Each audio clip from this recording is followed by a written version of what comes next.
Yat A. Mark Charles Yanishia. Sinbakadana Nishla, the Tohiglini Bashachin. Sinbakadana Bashache, the Tojichini Bashanella. Hello, my name is Mark Charles.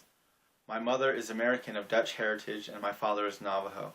I live here on the Navajo reservation with my wife and my 3 children. About a month ago, my wife and I started an organization called 5 Small Loaves. The primary focus and vision of this organization is to pursue reconciliation through honest education, intentional conversation, and meaningful action. Last week, we started a fundraising campaign through the crowdfunding website GoFundMe.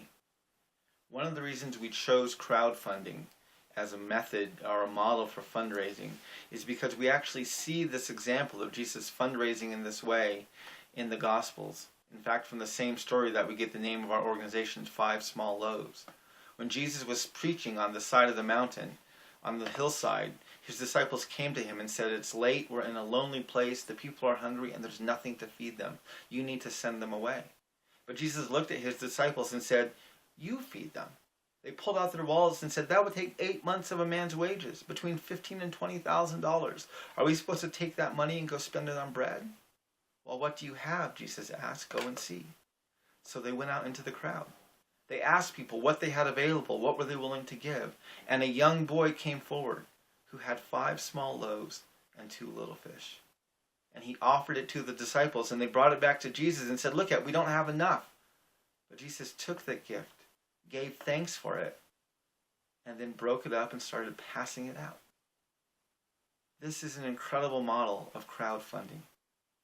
I love the way that Jesus did not put the responsibility for any one person to feed this group. He did not even put the pressure on this young boy that he needed to have enough or they had to cut it up small enough so everybody got just a taste. No, Jesus took his gift, his almost seemingly worthless gift of 5 little loaves and 2 little fish, and he gave thanks for it, and then just began passing it out. And the boy must have watched in wonder as with that little lunch, they fed over 5,000 people. That is why we're crowdfunding. The need we have is insurmountable. There is so much need here on the reservation throughout the country and around the world that we do not have a hope of ever trying to meet that need ourselves. And I don't want to put the pressure on anyone, a friend, a relative, a neighbor of mine, to say, "You have to give or this work is not going to happen."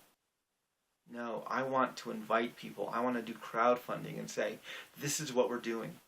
This is what we're working on. This is the opportunity to give. This is the need that we're facing. What do you have? What has God given you that you can share? And then I want to take whatever's given, offer it up to God, give thanks for it, and begin putting it to work, trusting that the ultimate responsibility of getting the work done and of providing what's needed comes from God and not from any of us. Can this model be replicated? One of the reasons we're doing crowdfunding is because we want people to understand, we want our community to understand that they can participate in supporting, encouraging, and even the sending out of missionaries. Many times missionaries, when they fundraise, they are asking for monthly donations. The problem with committing to giving monthly donations means you need to have a monthly income and a regular paycheck. Where we live, people have inconsistent incomes. Jobs are scarce, unemployment is high, wages are low. People don't have a monthly budget that they can stick to. Family needs come up, other things happen, and people don't know if they're going to have resources available in the next few weeks or months to give. And so what we want to try and do is to find a way that we can fund missionaries and mission work and ministries, not based on a budget, an annual budget, but based on events and projects. When tragedy strikes here and a loved one in the family dies, the family comes together and they have a meeting. They talk about what needs to happen. They talk about the funeral that needs to be planned. They lay out the expenses of what needs to take place. And then they essentially pass a hat and ask people to give what they can. And while people may not have money in a week or 2 weeks or 3 weeks to give, when you have the meeting 2 or 3 days before the funeral, people take what they have and they give generously. And that's what we want to do. We want to have a model of ministry and of fundraising and of sending out of missionaries that is empowering and sustainable for communities like our own. And so crowdfunding, we think, is one of the best ways that we can do that. Can you briefly list the projects you're working on? Right now, Five Small Loaves is working on many projects. I can't go into details about all of them on this video, but we are working deeply with the doctrine of discovery and helping churches and organizations understand the historical trauma that Native communities face. We also are helping educate the larger nation and the church on their own the institutions of systemic racism and injustice that have taken place against Native communities because of the doctrine of discovery. We are also deeply invested in dialogues regarding power and authority, and what does it look like to operate out of authority. Next week, in fact tomorrow and next week, I'm hosting a conversation, one in Portland and one in Grand Rapids, where we'll be talking about rethinking the evangelical fundraising model.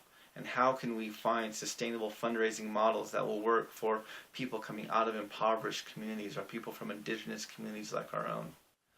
Next April, we will be hosting a regional CCDA conference where we expect to have between 150 and 250 people come to the Navajo Reservation to understand the work that is going on here, what God is doing, and how they can be more aware and better educated and even participate and partner with organizations and people living in Native communities like our own.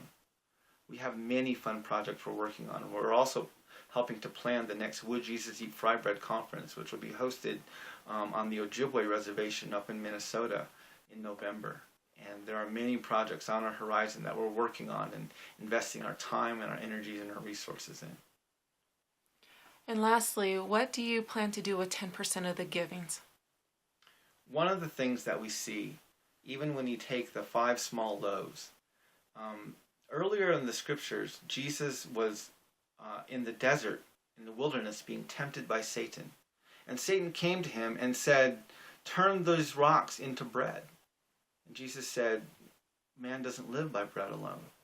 But yet in the story of the feeding of the 5,000, Jesus took this money and took the gift that was given and he used it and multiplied it into enough food to feed over 5,000 people.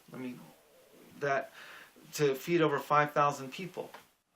And this is one of the things that we take from that is it doesn't seem like God wants us to provide only for ourselves. He wants our fundraising, he wants our provision to take place in community.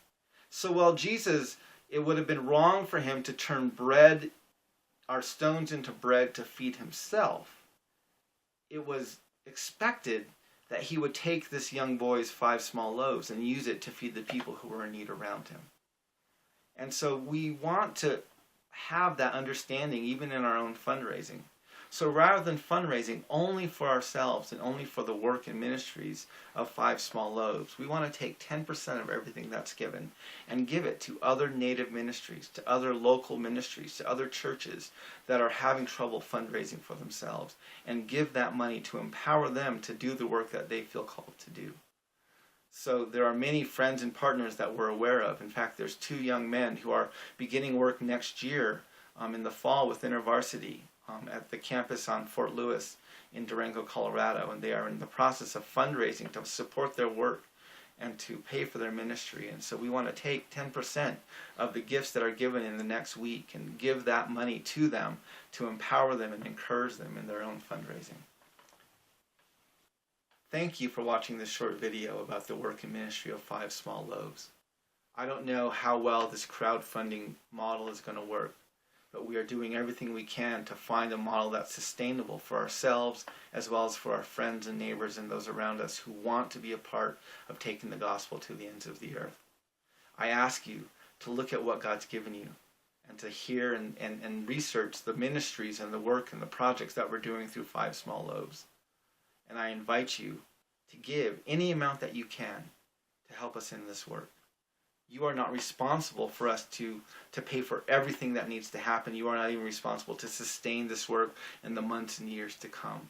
but we want to invite you to join us in the work that we're doing today, and to walk with us into the work we're going to be doing in the future. Thank you, my relatives.